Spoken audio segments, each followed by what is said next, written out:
هذا السنة معنا مفاجأة. هذا السنة معنا مفاجأة، مسلسل جميل. أنا ما كنت أصرح بأي شيء، ولكن سنترك هذا في وقته، ولكن خلوني أدي لكم تلميح. اشترك الآن، قربنا نصل إلى 200,000 مشترك، تبقى القليل، وقوم بالضغط على زر اللايك، فهذا يشجعنا أكثر. تحدثنا بالفيديو السابق عن المسلسل الذي سيجمع بين الفنان محمد قحطان والفنان نبيل الأنسي، والذي سوف يتم عرضه على قناة المهرية، ويتم تصويره حاليا في القاهرة، ولكن إلى الآن لم يتم الكشف عن اسم المسلسل. تفاصيل أكثر عن هذا المسلسل سأضع لكم رابط الفيديو في أول تعليق وفي الوصف. دعونا الآن نشاهد ماذا قال الفنان نبيل الأنسي عن المسلسل الذي سيجمع بينه وبين الفنان محمد قحطان وأيضا الفنانة سالي حمادة. هذا السنة معنا مفاجأة.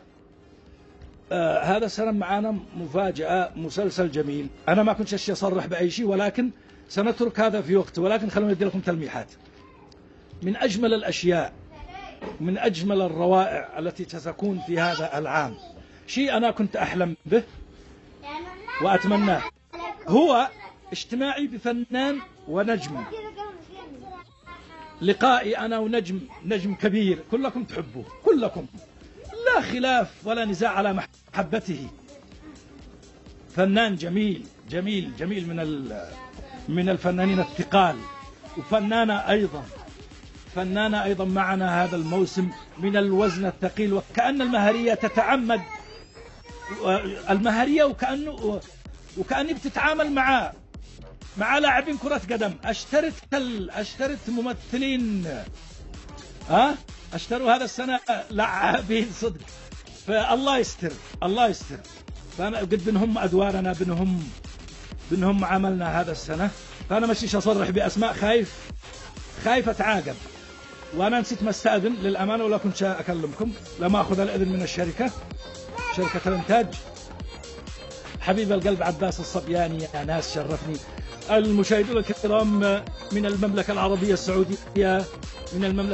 السعودية، طال تعماركم معنا. حبيب القلب عباس الصبياني، رفيق المسرح الجيزاني، رفيق المسرح الفني في المملكة العربية السعودية.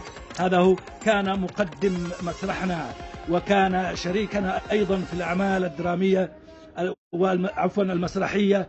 كان رفيقنا في الحالية والمرة، كان رفيقنا في كل شيء. عباس الصبياني من أحلى وأنبل الناس، وأكرههم.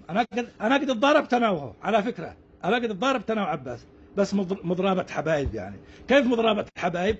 يعني هو طعني وأنا طعنته، واسعفونا للمستشفى وكناش نموت، لكن لولا الله يعني لا تصدقوش، أمزح. المهم، حبيب القلب يا عباس، فديتك يا حية وقوة هانا رحبة وعيني وراسي.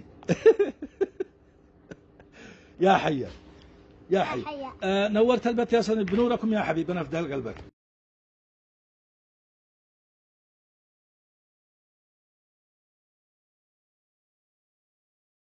العافية. وأهلا وسهلا بك يا أستاذ، شرفتني في البث المباشر. لكن يا أستاذ ليش تدخل البث حقي؟ أنا بنحرج يا أستاذ، ما قدرش أتخيبل وأنت أنا.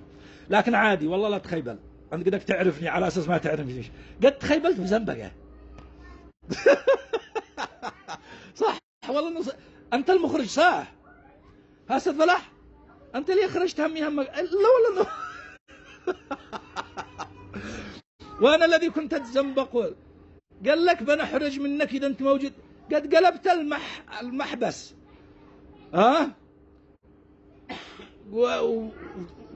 وتزنبقت. لو ما دحين قد أنا بنحرج، عم قد طلع الشنب. الإعدادات ضبطت.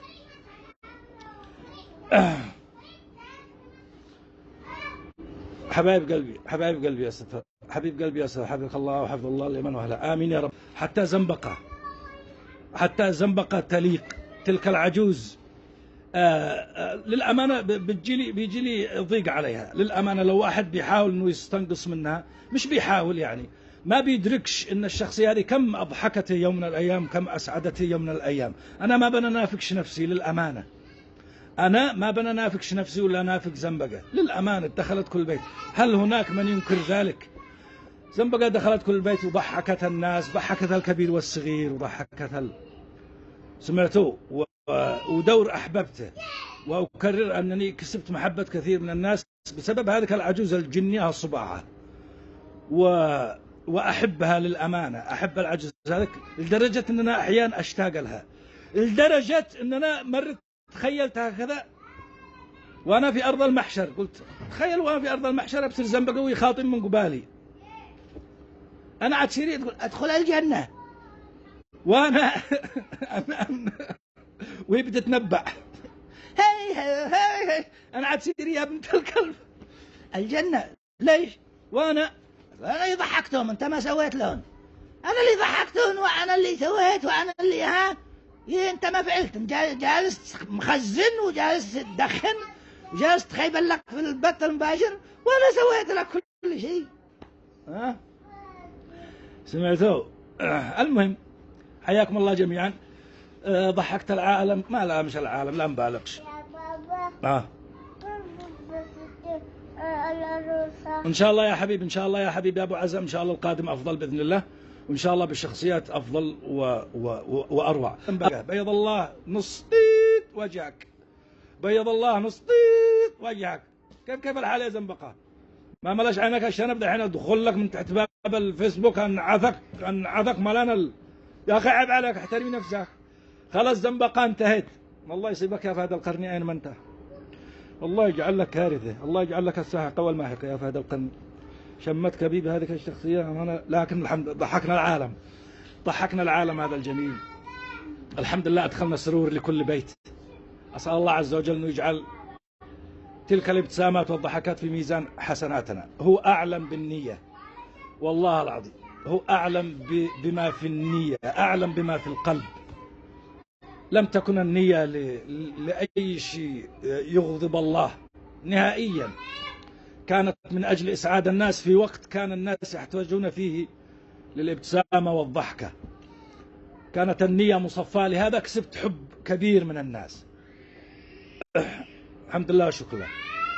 امسح الكاميرا يا استاذ، يا اخي الكاميرا. اتمنى منكم الاشتراك في القناه، والمشتركون سابقا ان يقوموا بالغاء الاشتراك وتفعيله مره اخرى حتى يصلهم جميع الاشعارات. لا تنسوا ايضا تدمير زر اللايك لنصل الى اكبر عدد من اللايكات.